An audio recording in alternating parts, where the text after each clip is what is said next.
बापू के मन में किस प्रकार विराजमान था, ये वाक्य उसकी एक झलक है।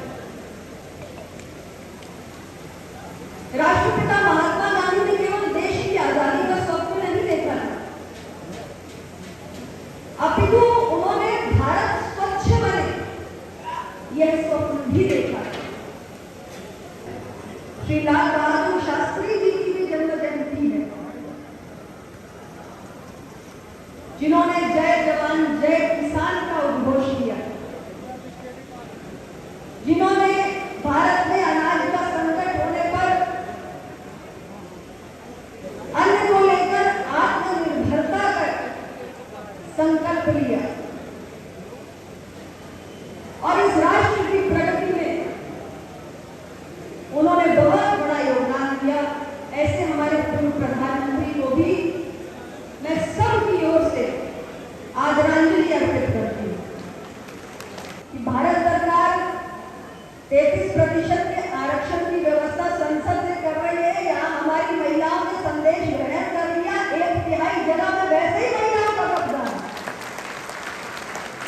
मतलब यहाँ 3 ब्लॉक बने हुए हैं और एक ब्लॉक में बीचों बीच यानी केंद्र बिंदु है महिलाएं। बिल्कुल उनको पता है कि सेंटर की पोजीशन लेनी है।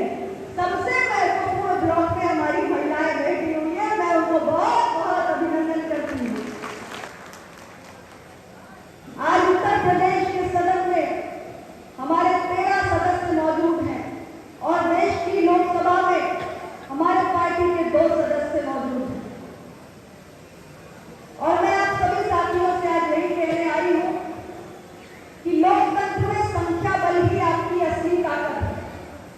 अपने पार्टी की विचारधारा, अपने पार्टी का एजेंडा यदि लागू करवाना है तो हमें चुने हुए प्रतिनिधियों की संख्या बढ़ाने की जरूरत है और चुने हुए जनप्रतिनिधियों की संख्या बढ़ेगी, यानी आपके विधायक, सांसद, इनकी संख्या तभी बढ़ेगी जब आप एक एक बूथ पर मजबूत होंगे। हर व्यक्ति ये संकल्प ले ले कि मुझे कुछ नहीं, अपना बूथ जीतने का काम करना है। मैं आप सभी से यही कहना चाहती हूँ कि हमें नीचे से शुरुआत करनी है। संगठन की सबसे प्राथमिक इकाई बूथ ही होता है और बूथ पर हमें जनता का साथी बनने की जरूरत है। आप में से हर व्यक्ति, हर कार्यकर्ता अपने अपने बूथ पर सबसे पहले नजर दौड़ाकर ये देखे कि आपके अलावा आपके बूथ पर अपना दल के चाहने वाले, अपना दल से जो प्रभावित हैं, ऐसे और